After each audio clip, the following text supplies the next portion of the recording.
La salle de conférence Madiba de l'hôtel Golden Tulip, le diplomate de Cotonou, a servi de cadre samedi dernier à la commémoration du 29e anniversaire du génocide rwandais perpétré contre les Tutsis en 1994. Une initiative de la communauté rwandaise vivant au Bénin. Nous sommes unis pour commémorer pour la 29e fois le génocide perpétré contre les Tutsis en 1994 au Rwanda. En avril 1994, et pendant 100 jours, plus d'1 million de Tutsis ont été massacrés pour la seule raison d'être nés Tutsis. Pour la 29e fois, nous nous souvenons de la vie de ceux qui ont été assassinés. Nous nous unissons pour honorer leur mémoire, nous construire et nous renouveler. Le génocide a de nombreux visages et couches. Pour le comprendre pleinement, nous devons d'abord écouter. Écouter ceux qui portent les conséquences physiques et psychologiques du génocide. En cette journée, nous saluons le courage et la dignité des survivants du génocide contre les Tutsis. Leurs paroles, leur vécu si généreusement partagé, les faits qu'ils exposent restent la meilleure manière de contrer le projet du génocide dont la menace n'est malheureusement pas éteinte. Oublier, c'est un luxe que nous ne pouvons pas nous permettre. Parce que oublier, c'est presque une complicité. Oublier nous expose à ce que l'histoire se répète. Tenter d'oublier, c'est oublier qu'on ne peut pas oublier. Nous ne sommes pas ici pour oublier, nous sommes ici pour nous souvenir. Honorer la mémoire des victimes, manifester notre solidarité avec les survivants, rendre hommage à celles et ceux qui ont contribué à sauver des vies, souvent au péril de la leur, et surtout, nous rassembler autour du plus jamais ça. Plus jamais ça. Je suis honoré et touché de constater que le Rwanda est né de ce sang et a répondu à cet appel bien au-delà de ses frontières.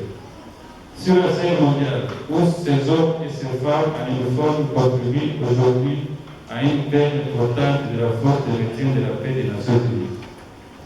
Et chez eux, à partir de cette histoire sombre et tragique, les Rwandais ont fait des choix difficiles mais durables pour remplacer l'unité et le divisionnisme.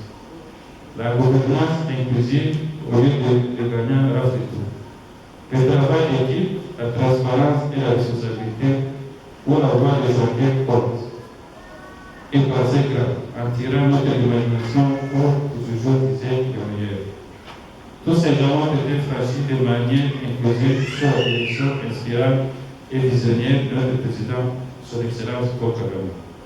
Le représentant du gouvernement béninois à cette cérémonie a réaffirmé le soutien du Bénin au peuple rwandais dans leur effort pour l'unité et le renouveau. Le Rwanda, le Bénin nourrissent la même ambition de sortir du sous-développement et de construire deux pays prospères dans un environnement économique stable.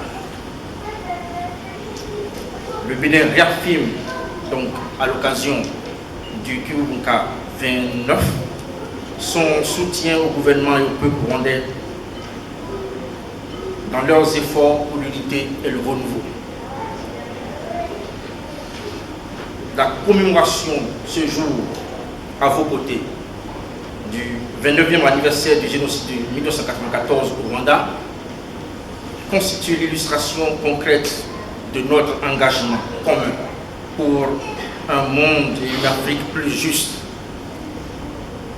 Elle traduit aussi notre rejet de la violence sous toutes ses formes,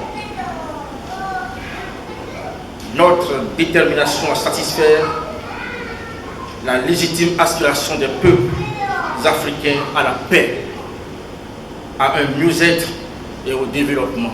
Cette commémoration a été l'occasion de suivre le témoignage des victimes, mais aussi de sensibiliser les jeunes générations pour que plus jamais cela ne se reproduise. C'est quoi la différence entre une guerre et un génocide? une lutte armée entre États, un peu comme ce qu'on voit à la télé. Tu vois ce que je veux dire? Mais par contre, un génocide, c'est la destruction méthodique, donc l'extermination d'un groupe humain. Un génocide, c'est lorsqu'un gouvernement ou un groupe de personnes décide de manière structurée de tuer un autre groupe de personnes, de faire disparaître complètement leur culture, de tuer des familles entières, des enfants, des grands-parents.